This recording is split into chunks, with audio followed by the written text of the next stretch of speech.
Good day everyone and welcome to another episode of the Stretford End. And as you can see on my left hand side, I have my sister here.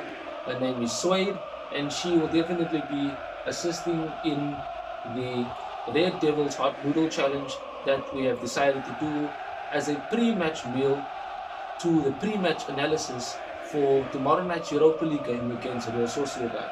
So without further ado, let's get into it.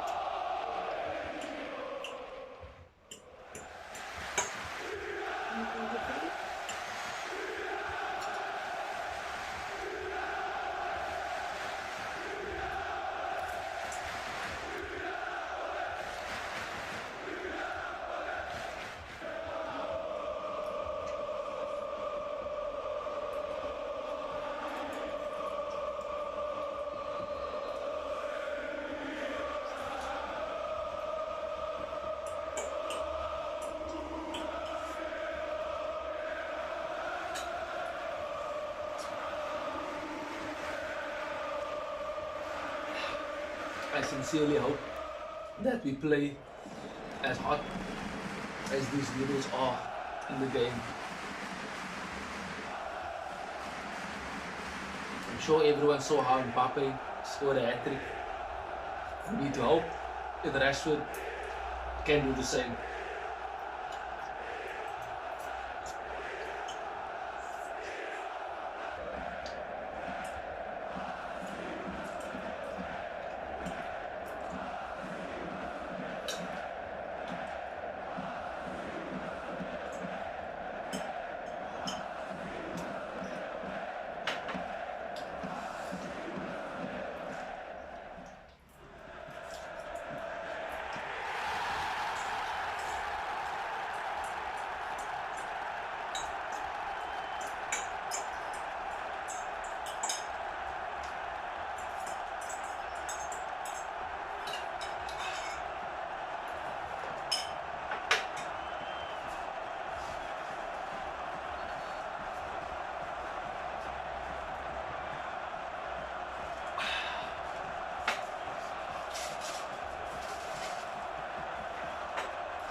Ooh. That heat is something else, ladies and gentlemen.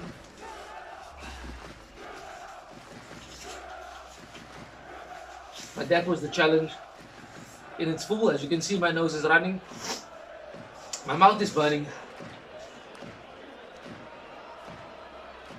and I'm gonna have to take a short break before I get into the pre-match analysis. I'll be with everyone in a few moments.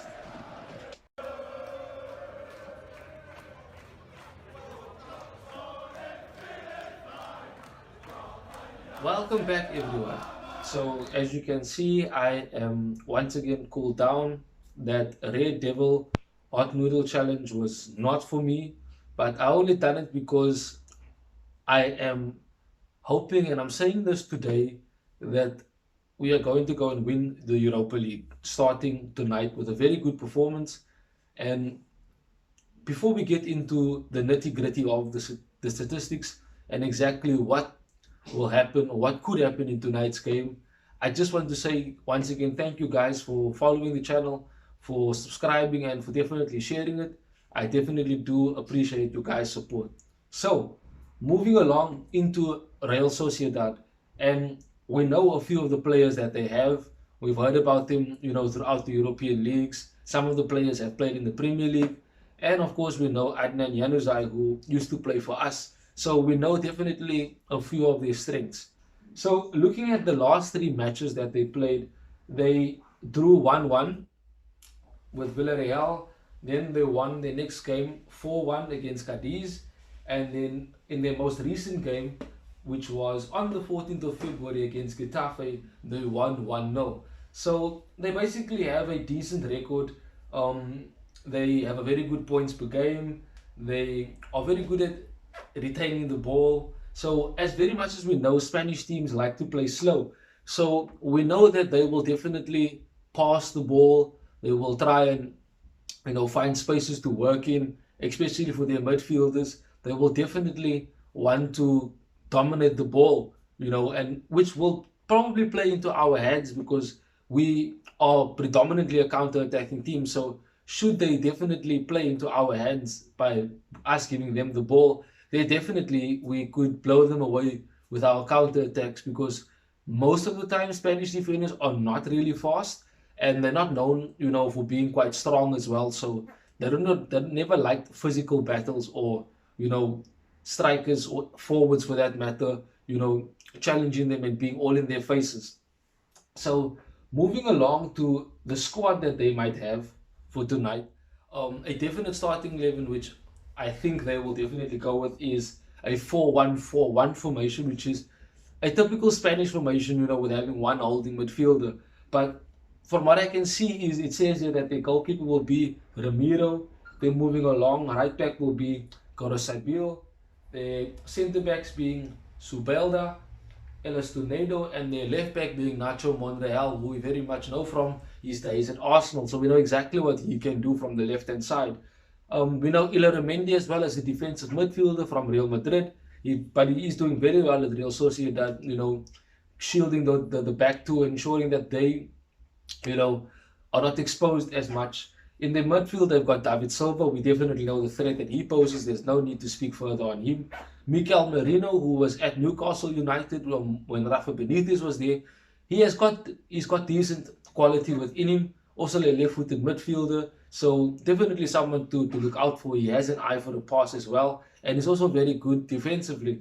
On the right, they've got Oyarzabal, who we know from his Spanish national team performances. He has always done well, and he's definitely a player with pace. Can find the pass, can finish as well. So definitely a danger to watch out for. Obviously, Adnan Januzaj on the right. We definitely know the threat that he poses. And up front, they've got Isak. Now, Isak is someone that is tall. He is a type of a Peter Crouch type of striker, who would look to, be in the box, challenging defenders, being that target man. Hence the reason why Real Sociedad plays a 4-1-4-1 formation. So they can either play the ball long towards him straight, or they can pass it onto the way to the wide, into cross the ball in towards him. So there's always a definite upfront threat from Real Sociedad. But moving along onto our team, and what I would like to see from us is definite for us to show a sense of urgency when we do have the ball, a sense of, us dominating the ball. I do not want to see Real Sociedad dominating us. I want us to show them who we are. We are the bigger club, so we should definitely show that we are at a more dominant stage in the season than what they are. And the Turin Stadium, which is a neutral stadium for both teams, is a stadium which holds good memories for us. I mean, we won Juventus there on 2 different occasions on European nights where we thought we were supposed to lose. So most definitely it is a ground that we are used to, a ground that we can definitely do our best in. And from what I can see is the confirmed travelling squad will be De Gea, Henderson, Grant as the goalkeepers. The defenders are Bailly, Lindelof, Maguire, Shaw, Telles, Tuanzebe, and Wan-Bissaka and Williams. Moving to the forwards is Ahmad, Fernandes, Fred, James, Mata, Matic, McTominay, and up front we've got Shortire, Greenwood, Martial, and Rashford. So with those 3 players, it's basic. With those players, it definitely shows that Ole has a strong team, and he wants us to go there to compete. And Fred also made mention that he wants to win the Europa League. So this is definitely the time for us to get a trophy behind Ole, and for the team, as a whole, to feel like winners, by getting a trophy at the end of the season. The league title is still there, the opportunity is there, but it's not as strong as the FA Cup or the Europa League, which is 2 cups that we possibly can win. So if we can end the season with a trophy and perhaps lay second on the log, then definitely, we will have a successful season that showed progress.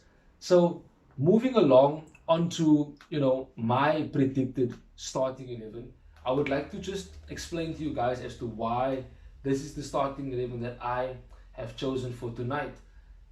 So It's honestly a strong starting 11, but there's many reasons and aspects to why this is the starting 11. So in the goalkeeping position, I want Dean Henderson, and I want him to get a run of games because De Gea has made a few mistakes and he has, faltered along the way. Yes, he is our number one, but give Dean Henderson more game time, and I think the Europa League is perfect for that. It's away from home, and it also helps us, in a more confidence booster, leading forward onto the rest of the season. Two defensive players, the centre backs, I want to be Maguire and Bailly. Bailly basically because he's aggressive and he will definitely give, Isak the battle that he wants and able to dominate Isak. And basically giving Maguire the freedom, to win the ball or the second ball and also to push forward from the defensive line, breaking the midfield line to make a pass. Left and right back definitely being Shaw and Wan-Bissaka. They have been in form. Yes, Telles is there as well, but Telles basically still has to work to get into the team because Luke Shaw has definitely shown why he deserves to start on a regular basis. I've said this before and I will say it again. I don't think we need two defensive midfielders, so I believe that the Spanish team, Real Sociedad, will play slow. So we can either put Matic or Fred there alone as a defensive midfielder in front of Maguire and Bailly because they definitely will only have two midfielders and one holding. So we can definitely have one holding, just allowing us to ensure that our two defenders are closed, but giving them their defensive midfielder a problem with having two attacking midfielders, one being an 8 in Donny van de Beek, moving from box to box, covering and allowing us to have from a defensive situation to transition into an attacking situation very quickly.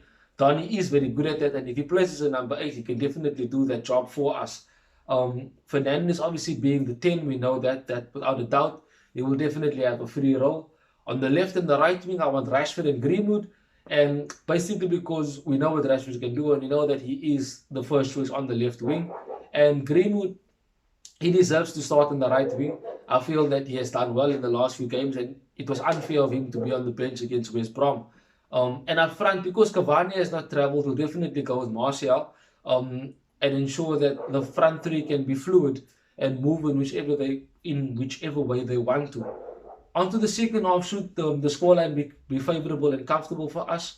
Perhaps if we are leading 1-0 or even 2-0 or even 2-1 for that matter, then definitely we should bring on Shola Shortire up front. I feel maybe just exposing him to a bit of the game. He's a very, very good striker. If you guys have definitely seen him on YouTube in his videos, he is definitely one for the future. And also definitely for us to finally, hopefully, see Amad Traore tonight on the right wing. Hopefully, coming on from the bench. Definitely hoping to see what he can do. There will definitely be no pressure for him. And I'm sure that, the composure that he shows in the ball, his eye for a pass in the final third, his vision, his finishing, it is just, absolutely insane. And I hope we get to see that tonight. So that is my predicted starting 11 tonight. And I definitely hope that that we enjoyed the game, that it will definitely be a win for us tonight, moving on to the second leg. So definitely glory, glory, Man United. Once again, thank you guys for watching. Continue to support the channel. Subscribe, like, and share, please.